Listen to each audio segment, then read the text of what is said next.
हाँ, तो बच्चियों देखो अभी मैंने आप लोगों को बताया, क्या बताया, समूह के बारे में बताया। क्या बताया?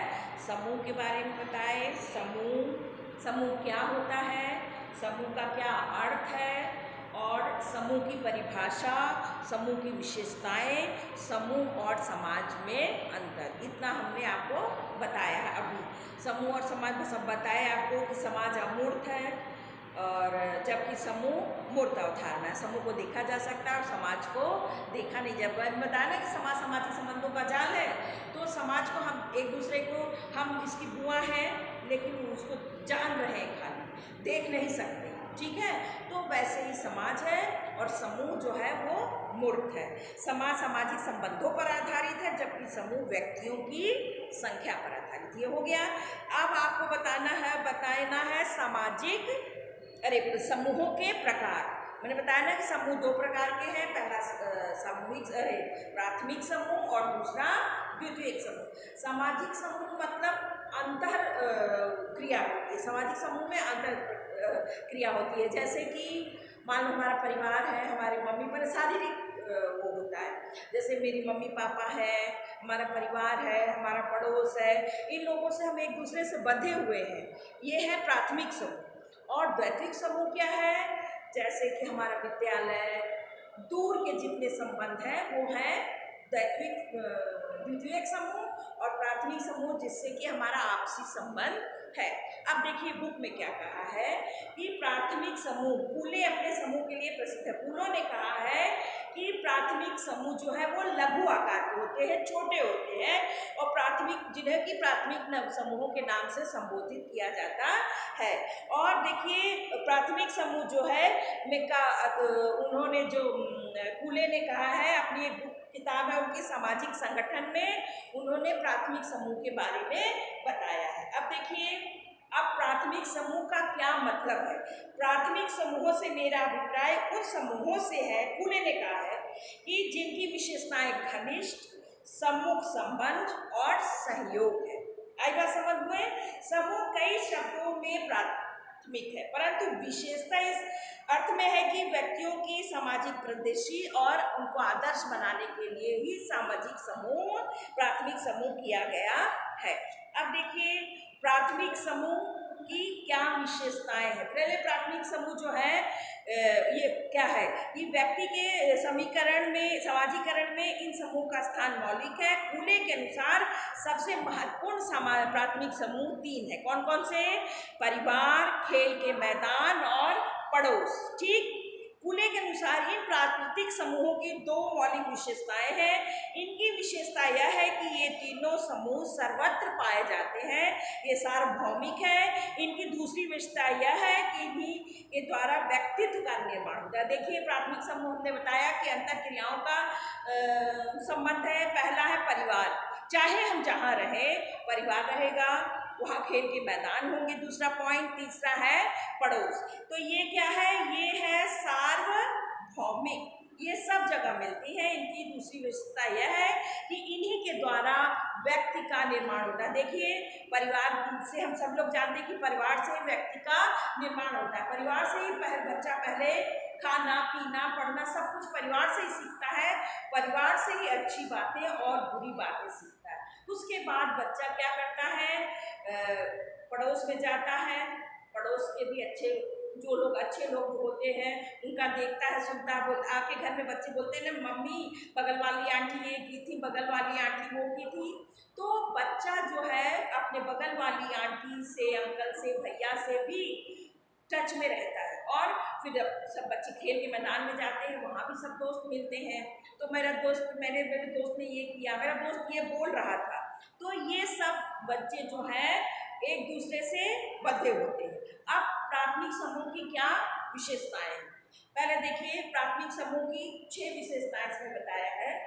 तो फूले ने कहा है कि पहला बताया है कि प्राथमिक समूह लघु आकार का होता है। कैसा होता है प्राथमिक समूह? क्या विशेषताएं हैं? लघु आकार का होता है। दूसरा, आमने सामने के संबंध होते हैं। तीसरा, सदस्यों में घनिष्ठता पाई जाती है। और चौथा क्या है? तुलनात्मक स्थिरता होती है। पांचवा, सामान्य चरित्र है। और छठवां है स्वतः जन। ठीक, तो पहला है लघु आकार।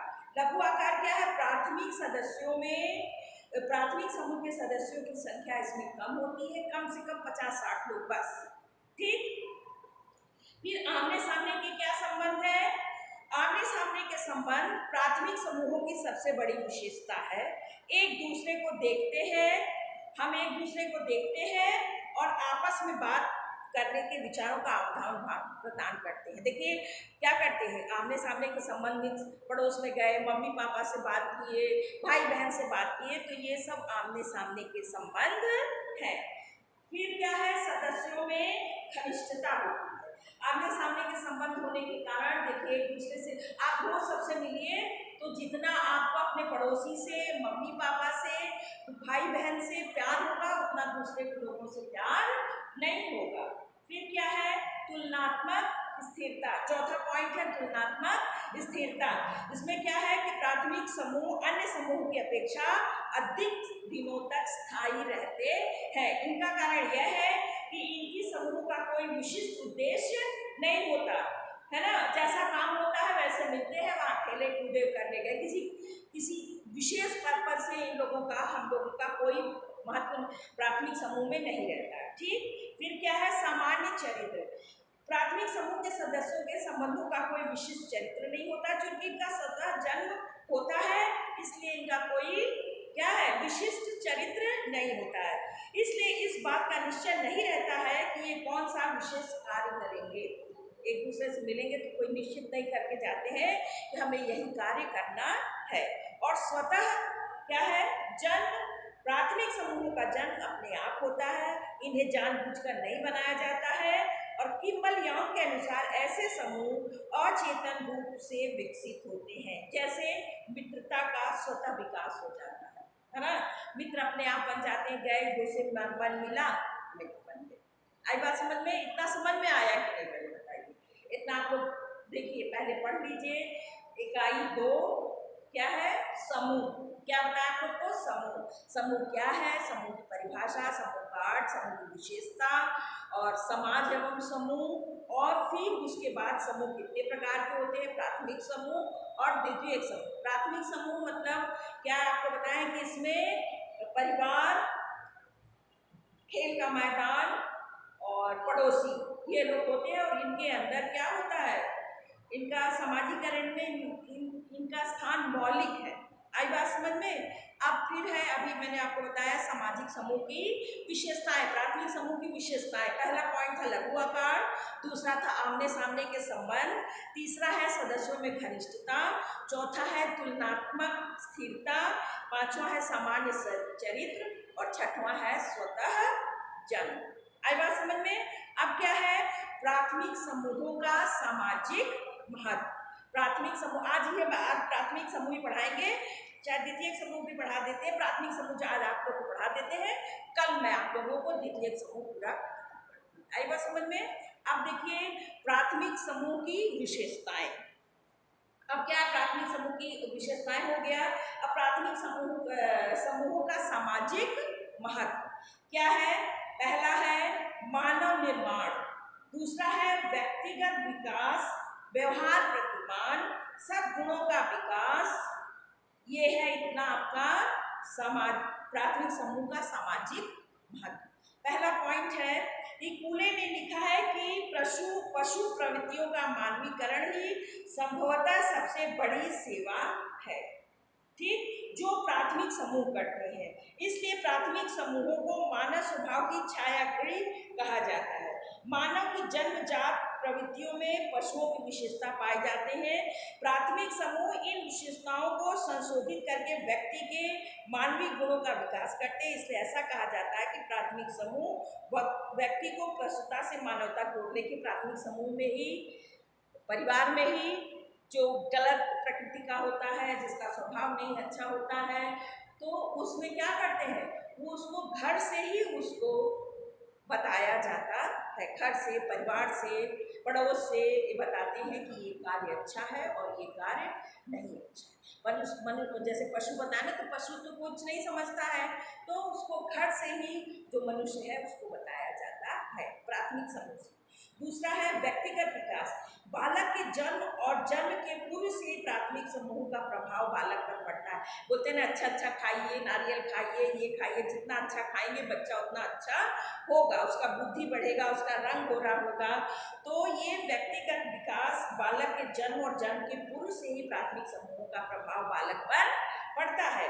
परिवार, पड़ोस और साथियों के संपर्क में आकर मांस हड्डी का पुतला वह बालक धीरे धीरे सामाजिक प्राणी बन जाता है। इस प्रकार प्राथमिक समूह व्यक्तियों का निर्माण करता, व्यक्तित्व का निर्माण करता है। आई बात समझ में ना?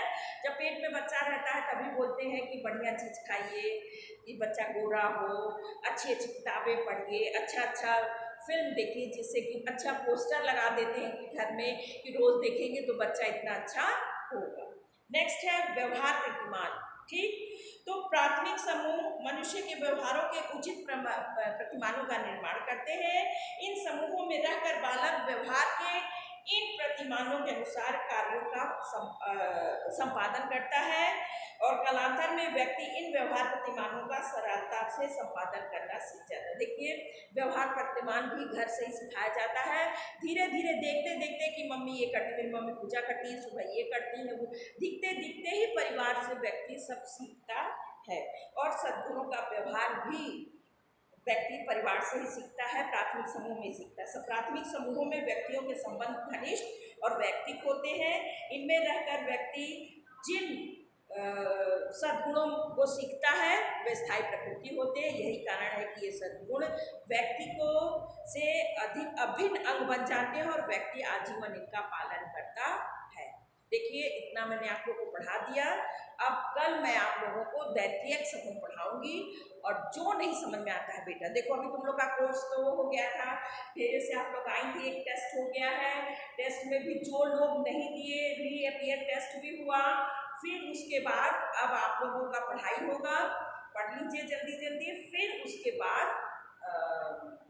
हाफ ईयरली एग्जाम होंगे। देखिए, जल्दी पढ़ाएंगे। और जो आप लोगों को नहीं, आप तो आप लोग का कोई कोविड-19 के कारण डिस्टर्ब हो ही गया है, तो फिर जो नहीं आता है आप लोग, मेरा नंबर है, ग्रुप पे है, जिस पे भी आप लोग मैसेज करेंगे मैं बताऊंगी कि ये ऐसे पढ़ो, ये नहीं है, ये नहीं है। आप हमसे स्कूल में भी आप लोग आकर के हमसे मिल सकते हैं। ठीक है, जो प्रॉब्लम हो स्कूल में आके मिल लीजिए। और देखिए, ये बुक खरीद लीजिए। ठीक, ये बहुत अच्छी बुक है, डॉक्टर DDS बघेल की है, NCERT की बुक है, राजीव प्रकाशन की बुक है, बहुत अच्छी बुक है। आप लोग उसको ले लीजिए। आई बात समझ में?